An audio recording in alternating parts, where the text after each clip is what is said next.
Assalom. Hürmetlik anlarmanlarım. Kitap okushmun beri avlodlar tor betiga hoş geldinglar. Hazır Halide İsrail'ning Keşmiş namli romanini o'qishni davomlashtiramiz.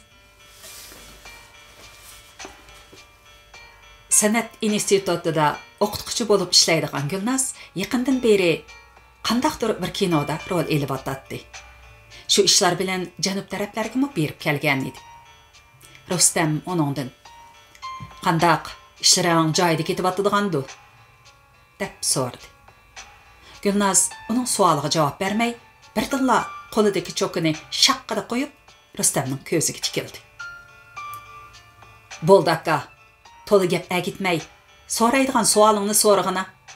Sen mening to'y qilishga zodi nemishqa qo'shilmaydiganligini so'ramoqchi, shundaq-ku? Sen bana nasihat qilmoqchi-ku. Seni dadam avatdi tayinliq. Lekin men sana deb qo'yay. Bana nasihat qilaman deb avara bo'lma. Dadamga yaragan u loyiq bana yaramaydi. Men uning qandaq odam ekanligini bek obdan bilaman. Ayol kishiga yolg'iz yashash gunoh emasdi. Qonunga xilof emasdi. Undaq bo'lsa, men yolg'iz yashayman. Ularga deb qo'y. Men bilan hech kimning kori bo'lmasin. Men hech kimga ig'irchiligimni tushirmayman. Ularning yuzini to'kadigan ishni qilmayman. Bo'ldimi endi? Gulnaz o'rnidan qo'pib ketmoqchi bo'lgan edi. Rustam uni to'sib oldi. Oldirmag'in. Meni ko'zingga ilib bu yerga kelsan, mening bir eg'iz gapimni anglab qo'y. Men dadang, akang uchunla kelmedim. Özüm üçün mü keldim? Senden ensirep keldim. Mening bir singlim bar edi. Onu sen mi bilisin? Biroq o vaqtsiz o'lib ketgan. Sen bana aşı singlimdek yaqin ko'rinasan. Şuna men seni baxtlik bo'lsa-ekan, turmushning judun chapqinlariga uchrab ketmisikan deyman. Men sana deb qo'yay Gulnaz. Qiz bola har qancha jigarlik bo'lsa-mu, baribir ojiz. Turmushda uningga bir yo'lanchuk, hamroh bo'lmasa, zot bo'lmaydi. Sen degan yog'ning ichidagi bo'rakdek cho'ng bo'lgan qiz bola. Turmushning rahimsizligini, odam deganning ba'zida yilon choyondanmi zaharlik ekanligini bilmaysan. Shunga har qanday ishda yengillik qilmasang bo'larmikin?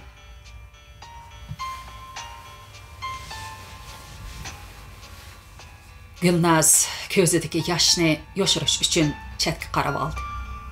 Rustam uning qattiq azoblanayotganligini, ich bag'rini o'rtayotgan dard alam tufayli ojiz tenining bo'ron so'qqan yaproqdek titrayotganligini sezdi. Uningga ichi og'rib, nima deyishini bilolmay o'tirib qoldi. Gulnaz erki o'sgan mag'rur qiz bola edi. Kichigidan qilaman deganini qilatdi. Mijazi chush, so'zi o'tkir bo'lgani uchun bir tuqqanlarini emas, ota-onasini mo og'ziga qartatdi. U o'zining turmush ishida hech kimning gapini anglamadi. Xizmatga chiqqan yili Farruh ismli bir yigit bilan tanishib, bir necha oy o'tmayla to'y qildi. To'y oqshimala uning mohiyati tashqi ko'rinishiga tubdan o'xshamaydiganligini, har jihatdan hargiz o'zi kutgandek yigit emasligini ko'rib yetdi. Dardini ichidan chiqara olmay yurdi. Farruhning shalloq hayosizligi, ko'rangligi uni tezla o'zidan seskandirdi. U ko'nglida xotinchilik, turmush degan mushundaq bo'lamdi, boshqalarning turmushi qandaqdir deb o'ylaydi. Har kuni mas keladigan Farruh bilan birga bo'lish uning uchun chidab turg'isiz azob ham xo'rliq edi. Uning ko'nglida yangi to'y qilgan yosh ayollarga xos baxtiyorlik, xushallik va orzu-havaslardan asar yo'q edi. Shundaqdimi tishini tishlab ayollik burchini ado qilishga, ota-onasi va boshqalarning oldida baxtlik yosh kelinchakdek rolini ilishga tirishadi. Shundoq gangrab yurgan kunlarning birida u o'zining hamildar bolup kalganlıkını bayqadı. Balada nemi günah? O nurgun oynashdan keyin balani tug'ish qaroriga keldi. Qizi tug'ilgandan keyin barliq mehrini onunga beg'ishladi. Bala sababidan ularning turmushida az to'la illiqlik paydo bo'lgan edi. Biroq u tug'utliq mezgilda Farruxning uyiga boshqa ayollarni boshlab kelganligini bilib qoldi. Farrux uning oldida tizlinib turib tavba qildi va bundan keyin undaq ishlarni qilmaslikka va'da berdi. Biroq bu va'dasiga arqadan xiloflik qilaverdi. Texi aroq ichib Gulnozni uradigan bo'lib oldi. Chiroyli bezalgan yangi uylar Gulnozning ko'ziga do'zaxdek ko'rinadigan bo'ldi. O ajrish niyatiga kelgandimi, hech kim uni niyatidan yandira olmadi. Gulnoz qizi bilan bir necha yilni xotirjam o'tkazdi. Qalb yarlari asta-asta saqayib, yoshlik tuyg'ulari urg'ishga boshlaganda boshqalar soyi qilgan bir ikki er bilan arlishma baxti. Ularning hammasila aroqni bo'lishiga ichatdi. Saq vaqtida bir obdan o'tirgan odamlar mast bo'lib elibla qiliq chiqarg'il turadi. Gulnozning do'stlari, erlarning mohiyatini bilay desang, mast vaqtini ko'r degan gap bor deyishadi. Gulnoz xudini, izzatini yo'qotgan ashu erlarga qarab saskinib, rayinib ketadi. Bu qitim tuqqanlari soy qilgan odammi? Ana shundaq erlardan edi.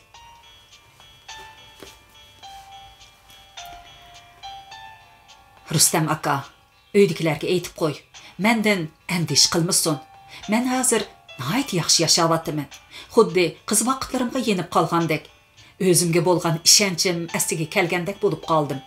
Men yana bir aroqkesh bilan to'y qilsam, endi tugishib ketaman. Yosh o'lib qolaman yoki biror ish chiqarib qo'yaman. U chaqda sizlar menga nima qilib bera olaysizlar?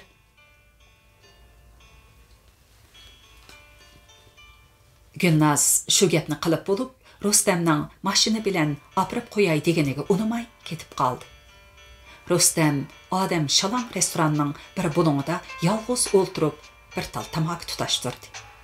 Ko'nglidagi o'y fikrlari qalaymiqan, ziddiyatlik edi. Gulnozga haqiqatan ichi og'ir etdi. Lekin yuragida yana bir yilon qimirlayotgandek. Xo'p bo'ldi. Sen o'zingni qaltis chaqlab, hech kimni yaratmay yuratding-ku. Men endi osmondan yerga tushdingmi?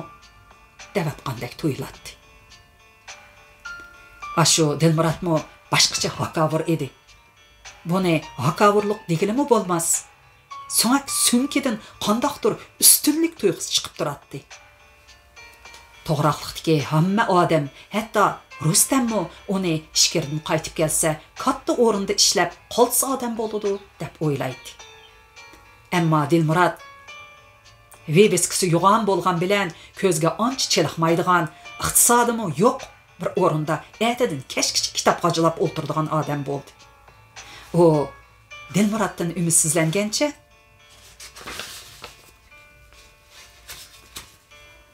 ko'nglining cho'nqur bir yerda endi navbat bizgimi kelgandi? Bizmi boshqalarning havisini keltirgidek yashab boqarmiz deb o'ylab xo'shalma bo'lgan edi. Jahonning ishlari shundoq ekan. Abbos Nozir pensiyaga chiqib, doktorxonadan kelolmaydigan bo'lib qolgan edi. Ilgari atrofidan ketolmaydiganlarning hammasi to'zib ketishdi. Uning e'tiborli bolalarining birimi dadasining izini besishni o'ylashmadi.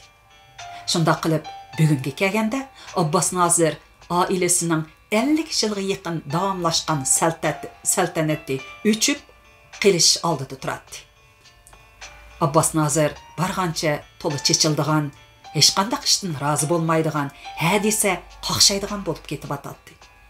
Bolalaridan umid uzib, Rustamga to'liq yo'linadigan, bir ishlarda uningdan maslahat so'raydigan bo'lib qolgan edi. Rustam uni ilgarigidek cho'ng ko'rmisimi, ba'zi qiliqlaridan bezor bo'lib, yenidan chiqib ketguncha ko'zi to't bo'lsimi, chandurmaslik tirishadi. Nemeli degan bilan u uning ayni yillardagi bosh panohi, ya'ni kelib bojisida. Rustem bulaq beşidən ötüb ketib atqanda mıh-mıh adamlar arasıdan inisi Ahmetning qarısını görgəndə qıldı. O pikapni to'xtatib, ittik tushib, atrofni xili izlagan bo'lsa-mu, Ahmetni qayta uchirta olmadi. Birərini o'xshitib qoldimmikin yoki uni seg'inib ko'ziga shundoq ko'rindimikin, ha? O Ahmetga amroq edi. Tetdik, kelishimlik bo'lgani uchun uydagilarning hammasi uni yaxshi ko'radi. Uni bir ketgancha yo'q bo'lib ketgini ularning ko'nglida bir tugum bo'lib qolgan edi. Bo'libmi Zeynabxon rahmatlik Hasan og'amning bir tal bolasini saqlab qola olmadim deb ko'z yosh qilatdi. Uni oz degandek Roza og'amning kesili onasiga ko'tirib qo'pqisiz dard bo'ldi. Rustem bultur ularni yo'qlab barganda onasini to'niy olmay qoldi. Onasining chochlari oqarib ketibdi.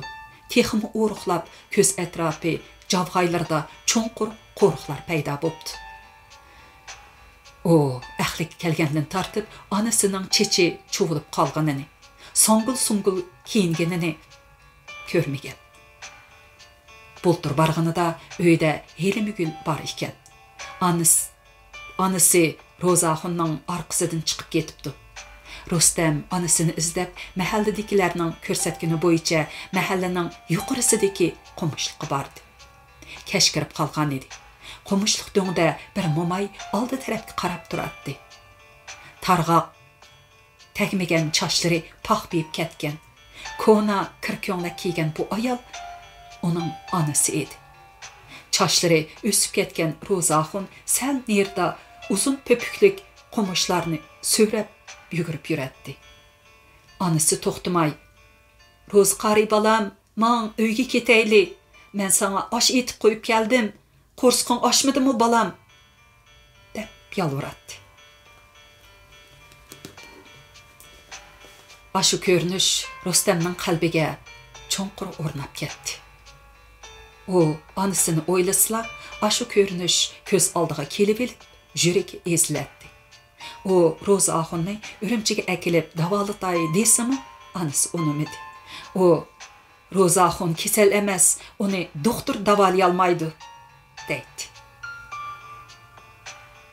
Ayni chaqda Roza og'amning muallimi akilib bergan do'rinimi, bu dori emas, zahar ekan. Buni ichsa, bolamning chiroyi sarg'ayib, murdiga o'xshab qoladi ekan.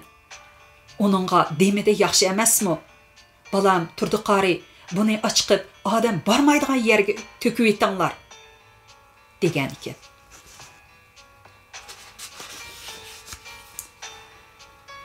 Ajab ish bo'ldi. Ukamning yosh umriga uval bo'ldi.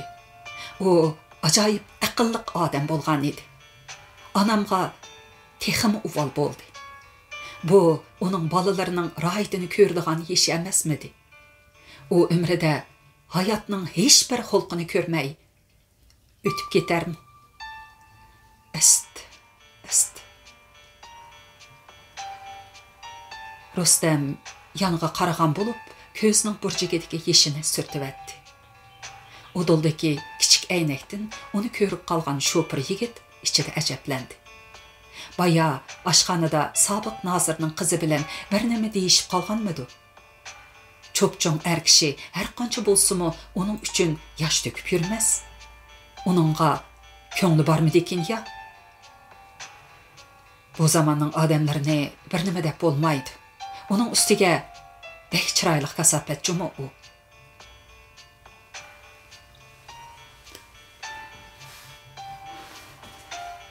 Jigrim 9 bob. Pelek chaqi to'xtamay cho'rgilib 1980-yillarning oxiriga kelganda Taklimakan osmonida bo'ronli kunlar texmi ko'paydi. İchbog'ri quruq bo'lib talvalashgan qum bo'ron ko'tarilishi bilanla qora bulutdek turilib ko'kka o'rlaydi. Barxallar, qumduq, do'ng, yo'talar tinimsiz ko'chadi. Bo'ron xuddi asr varoqlarini harmay o'rib turadigan sehrli qo'ldek qum o'rkashlarida, barxallarda qatma-qat halqsimon izlarni qoldiradi. Taklimakan xuddi uzoq yillar, asrlarning sir hikmatlarini bag'riga besib yotgan hikmatlik kitobga o'xshaydi. Yıllar turdi qariyni 45 yaşlarının qarısını alğan qavul dehqanqa aylandırğan edi. Neçə 10 yıllık qaynaq, aptap, judun çapqın tavlığan. Öňüden ayni yıllardaki aq seriq, yumran 18 yaşlıq jigitning qarısını körgili bolmaydı. Helimigülmü hazır 4 balanın anısı. Ularning çoğun kızı nahiyedeki tuluq otur mektepke qabul qılındı. Yazlıq tətil toşsala o savaqdaşları bilen nahiyege berip yataqda yetip oquydu. Helimigül heletilla qızığı çıdımay oltur suqupsa, qızım nahiyege kesse neçe ayda bir keler qiyinlip qalarmı, şehirdekiler buzaq qılarmı, seğinip kessem qandaq mı qılarman dep köz yeş qilishqa başlagan edi. Ularning ikkinchi balası Turğun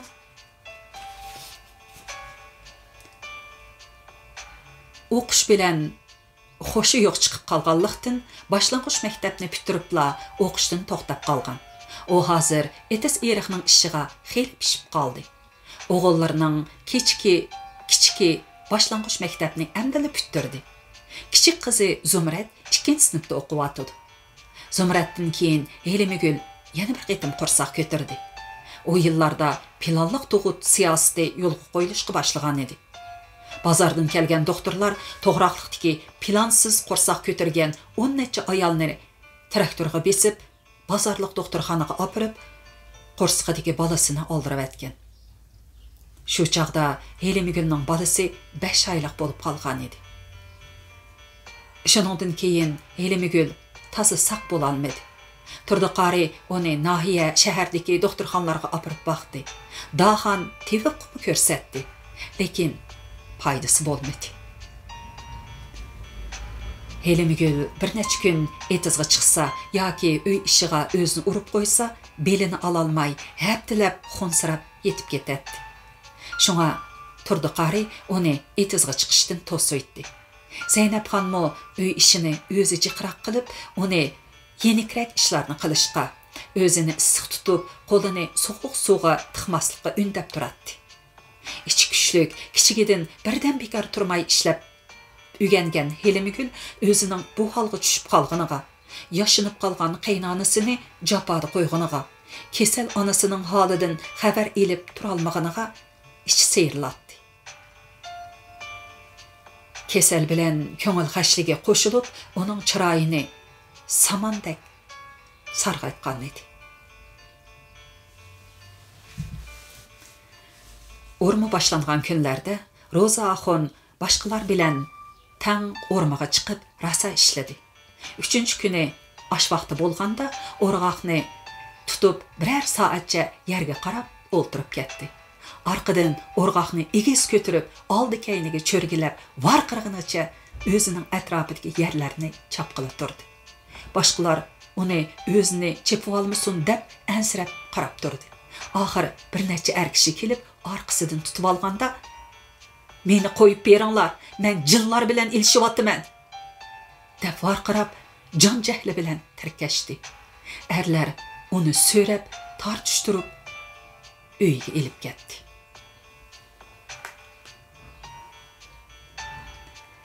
Akşamı Zeynepxon cho'ji go'shi to'g'rab o'g'ri etib, o'choqqa qatlama yiqib, Seyit qarini uyiga chaqirdi. Seyit qari o'ruq, lekin jiniching, ovozi g'arang-g'urang chiqadigan uzun qora saqalliq odam edi. O ko'zlarini yumib, ikki tarafiga irg'anglab o'ltirib, oyat o'qib etib, uxlab qoladi. Uning bilan birga kelgan qizil saqal odam "Hay qari" deb dumbisiga shapalaqlab qo'ysa, yana midirlab kelgan yerdan boshlab o'qib ketadi. O'qib yana to'xtab qoladi. Qizil saqal odam yana "Hay qari" deb dumbisiga shapalaqlaydi. O yana tavirnib o'qishga boshlaydi. O'qib etib, oldidagi qachiga suflab qo'yishni unutmaydi. Qachidagi suv naiti e'tiborli demida suyiga aylanadi. Bu suni ishkandila odam o'likdek ketib uxlab ketadi. To'g'raqliqda onundan boshqa mollaning demedisi bundaq ta'sir qilmaydi. Zeynepxon uni pat-pat uyiga chaqirib, Qur'on o'qitib, oldiga 2-3 ko'y pul 2 qatlama qo'yib qo'yadi. Ro'zaxon demidini ichib, uyqusiga qinib uxlab olgan chaqlarda saq odamdek bo'lib qoladi. Qo'liga oliy maktabda o'qigan kitoblarni elib olib, qumushliq do'ngda o'ltirib, qog'ozga qandaqdir shakllarni sizish bilan bo'lib ketadi. Padişalar bilan uşaq balalar onun ətrafıga o'lishib elib, uni gapga saladi. Ro'zaxon aka, nima sizyapsan? Aeroplan loyihalayapman. Aeroplan loyihalash degan nima degan gap? Nusxa o'lchamlarini avval qog'ozga tushirib elish, loyihalash bo'ladi. Har qanday narsani loyihilab, ondan yasaydi. Aeroplan yasab nima qilsa? Jinlarni birini qo'ymay qo'g'lib etaman. Jin deganni oyat o'qib qo'g'laydi. Asad mollamdek. Oyat o'qigancha jin ovib ketib bormamdi mana. Nadiki jinkan u? Biz ajab ko'rmadik-ku. Ana, bo'yningga 5-6 minib oldi. Shuni mi ko'rmay otamsan? Hemmangning beshiga chichib siyib Shaltoqlari og'ziringga iqib atudi. O'lishib turganlar bir-biriga qarab, qaqaqlab kulishadi.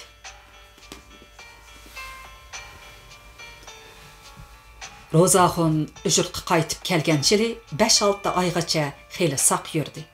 Ikkinchili atiyazda yana kechisi uxlamay o'ylig'i chiqib qarab turib oladigan.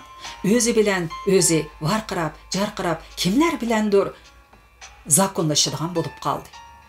Anisi uni uyga kirib uxlagan desa, bu uyda men yotqidek yer qopdimi? Har qadamda birer 100 jin tursa, hamma yerni qo'lab, o'yman cho'nqir qilayotgan tursa, men nada uxlayman? deb xafa bo'ladi. Jinlar ichib qo'ydi deb kuptiki, chelakdiki suvni, qochsidagi oshni ochqib to'katdi. Yoki qo'liga ora supurgi ilib, bir kamlarni qo'g'layotgandek qumushliq tarafga qarab yuguraydi. Qumushliqda egiz bir do'ngga chiqib elib, to'xtamay so'zlaydi. Ba'zida qumushliqning oyig'idagi shalong to'g'roqlikqa kirib, birer to'p to'g'roq yoki yo'lg'inning tubida kunlab o'ltiradi. Zeynepxon balalarga qumushdan bir kap yastib, yozicha Ro'zaxonga hamroh bo'ldi. Qishda teriga oldirib baqdi. Terimi o'qitdi. Boshqalarning maslahati bilan to'y qilsa o'nunib qolar deb o'ylabmi baqdi.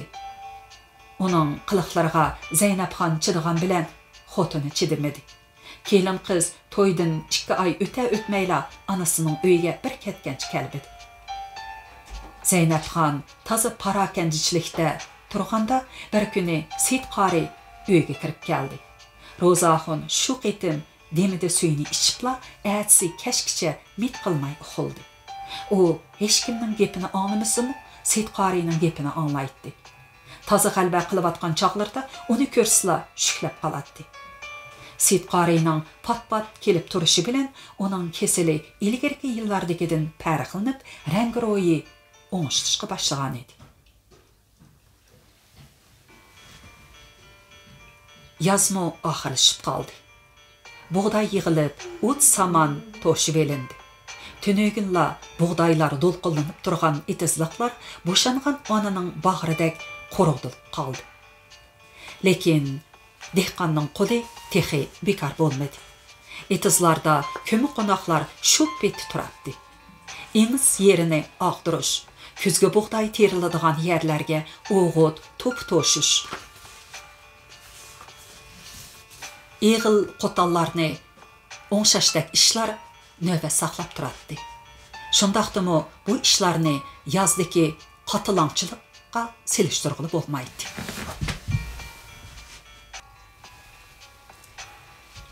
Şundaq günlərinin birində Zeynep xan Turdi qariyni işkirki uyga chaqirib, tovar yağlıqqa o'ralgan bir bağlan pulni uning oldiga qo'ydi. O'zingni bilasan balam, ening Rustam menga oyma-oy pul avatib turadi. Akşam sanab baxsam, xili yig'ilib qopdi. Men qiyirganda nimaga ishiltiman deysan uni? Shu sizlarga lozim bo'lib qolar deb bir pulnimi uyan-buyan qilmay saqlab qo'ygan edim. Endi havoning mushunchalik vaqtida Helimigulni Urumchiga opirib, cho'ng doktorlarga bir ko'rsatib kelgin balam. Helimi burunroq opira olmadik. Hozir bo'lsa-mu sabab qilib boqayli. Balalaringning baxti bo'lsa, o'ngishib qolar. Pul degan tepiladi ekan, odam tepilmaydi ekan, deb ko'z yesh qildi. Bu Turdi qariyning arzusi edi. Lekin qo'lida pulning tayini bo'lmaganlikdan og'zidan chiqara olmay yuradi. Uning ustiga onasimi yashinib qoldi. Og'rib tortib qolsa, o'zi qanday qiladi? U bu pulni ishlatib qo'yib, enasining yuziga qanday qaraydi? Zeynep xon uning unimig'iniga qo'ymadi. Ularni oldirtib, hafta ichida yo'lga soldi. Turdi qari Urumchida 20 necha kun turib, Helimigul operatsiyadan keyin sal yaxshilanishqa yurtga qaytib keldi. Jonlanib, mag'ziga qon yugurib qolgan Helimigul go'rning og'zidan qutulib kelgan edi. Uning xushalligiga gap ketmaydi. Uydagilarning ko'nglimi aromiga tushib qolgan edi. Ammo to'g'raqliqdagi kishilarning orasida har qismi gaplar paydo bo'ldi. Jumaloq bozordagi ko'vrikka yig'ilgan erlar bir necha kungacha bu ishni g'ul-g'ul qilishdi. Helimigulni Urumchiga berib saqib ketdi deydi. Rostmidi? Saqib kelamdi. Heliqi bir nimisni o'ldirib etib ketdi. Tova, tova Xudoyim, o'zing saqla. Doktorlar bizning xotinni heliqidek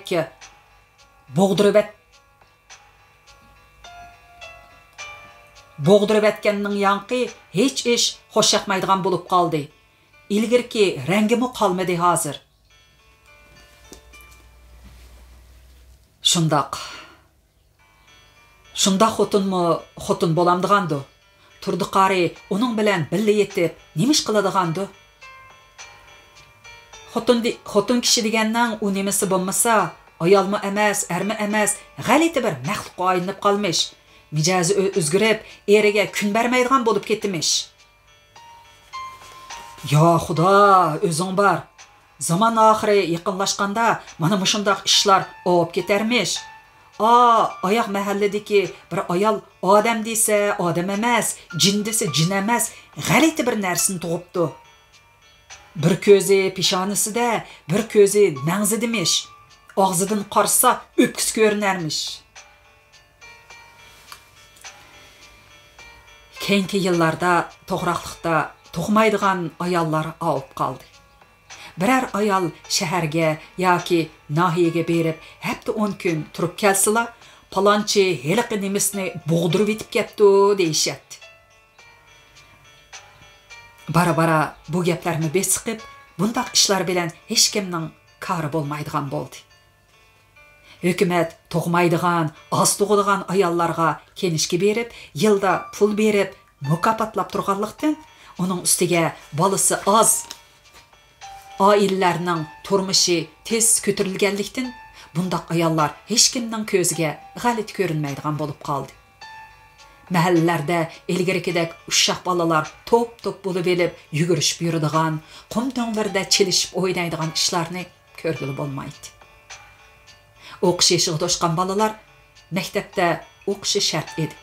Bolalarni maktabga bermagan yoki maktabdan chiqarib olganlarga kent boshliqlari kun bermaydi. 1990-yillarda to'g'raqliq tarafdan kelgan ko'chmanlar bilan ovatlashib, to'g'raqliq bozori bo'lib qurildi. Neftlikka boradigan cho'ng yo'lning nersida quduqlar ko'plab ko'linib, 2-3 qavatlik pishqishliq oldi temaga oppoq chaqchuq chaplangan turalg'i uylar qator-qator qad ko'tardi. g'oyat zo'r nefit oqquzish turbisi bilan yuqori besimli tok yo'li to'g'roqlikning etiz eriqlaridan o'tib shimolga qarab ishkirlab ketadi. Ishkiri o'lkalardan kelgan puldor xo'jayinlar to'pishtirish mashinasi bilan yulg'un to'g'roqlarni qumuri berib, bo'z yeri oshqili turganda to'g'roqliklar uncha marvoyit qilib, to'g'roqliklar uncha parvo qilib ketishmagan edi. Kuzda ufuqcha tutashgan kevazliklarda ichilib ketgan paxtalarni ko'rgandilar, turolmay qilishdi. Bu yillarda paxtaning bozori chiqqan edi. Yeri jiqroq kishilar yerning ko'p qismiga kevaz terib, pulni xeli obdan tepib atadi. Biroq to'g'roqlikda yer qis bo'lganlikdan paxtani ko'prak teruvsi borlarmi amalsiz tamoqini chaqildatib qelivergan edi. Endi boshqalarning yer oshqinini ko'rib, ular bankadan qarz ilib bo'z yer ichishga tutish qildi. Ba'zilari yerni ko'paytib, oz to'la foydami oldi. Lekin bu ishda ko'prak foydani yanala Davud Kanayning o'g'illari oldi. Yerlar ko'tarib berilgandan buyon Davud Kanayning o'g'illari tez ko'tarilib ketdi. Komuna vaqtida umashqa qo'rsuq to'ymay, hadisa mushlushib, bir-birining qalbi qapoqlarini yerib yurishadigan bu bolalar tunji yillar yangi siyosatning ta'mini tetib kelib, jon tikib ishlashga boshlagan edi. O yillarda jahon dehqonga kulib boqqan, ishlaymanla desang, yo'llar ravon edi. Bab-baravar cho'ng bo'lgan 4 o'g'il ishlab harmaydi.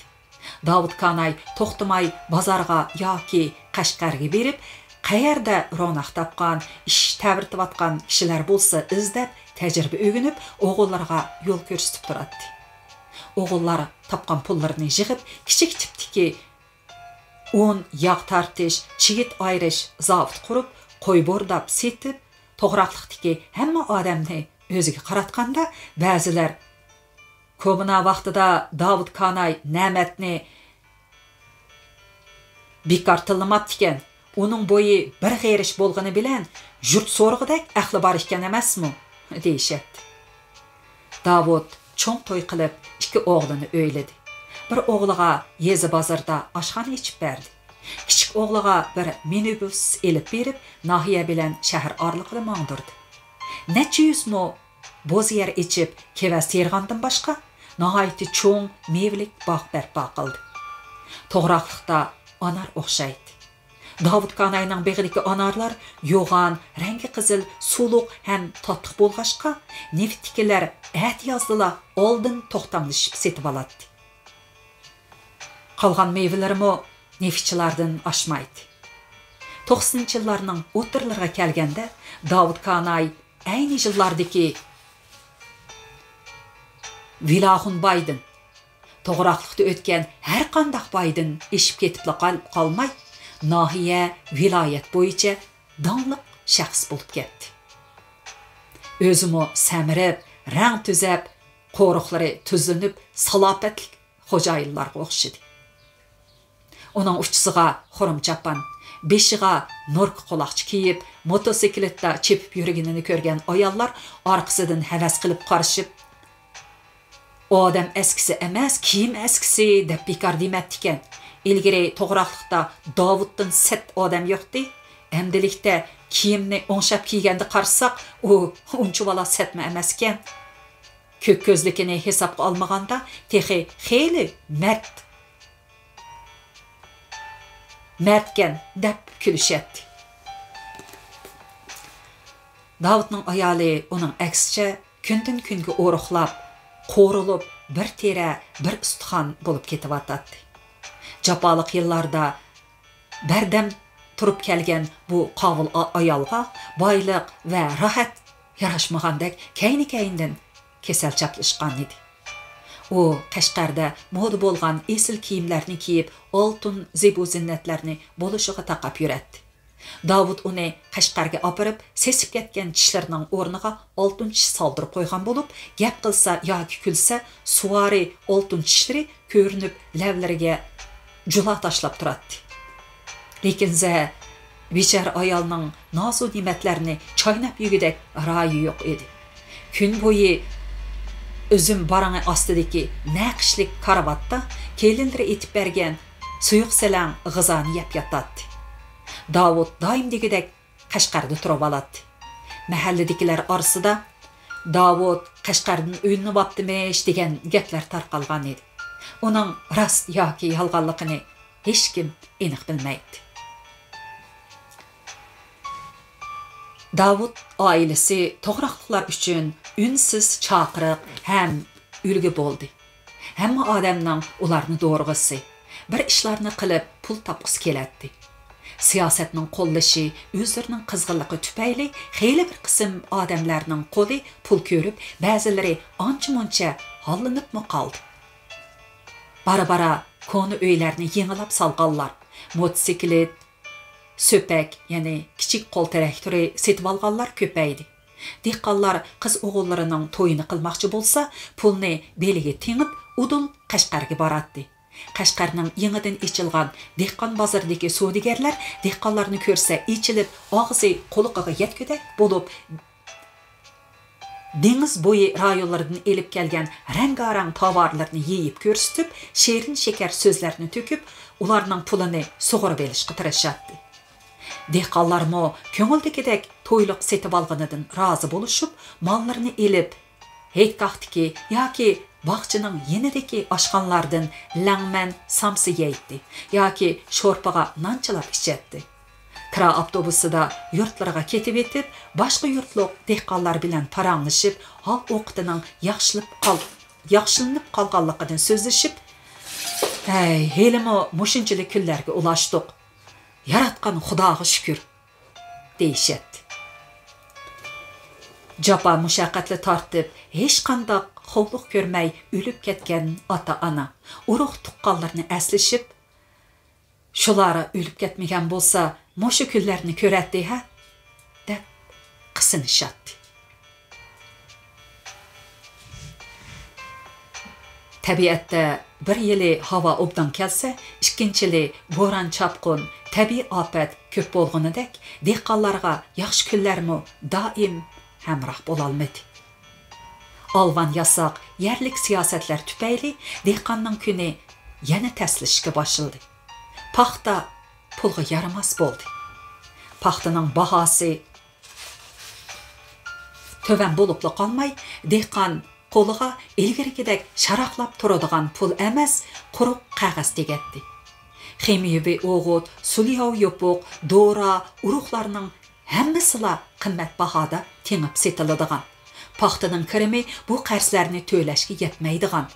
Payda ximiyevi o'g'it, suliyov yopiq satqanlarning, paxta setib olg'uchilarning, kent kadrlarining yanchug'iga kirib ketib, dehqon levini tishlab qoladigan bo'ldi. Dehqonlar paxtadan bezor bo'lib, terig'ili unamasa majbur qilinib, etizdagi boshqa ziroatlari yulib tashlanadi. Yana bir tarafdan to'g'roqlar ko'plab kesib etilganlikdan qum bo'ron ofati kuchaydi. Yerlar sho'rlashib, kevaslarga qurt tushib ketdi. Bu qurtlarga do'ri kor qilmaydi.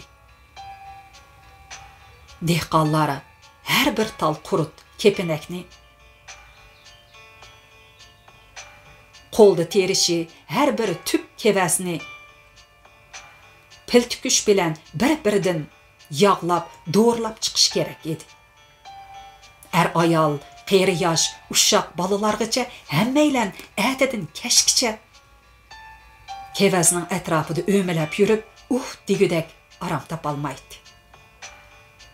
Tumshuq taraf ichildirgan paxta yil oxirida yana qadrsiz qoladi. Dehqon teximi qadrsiz holga tushib qoladi.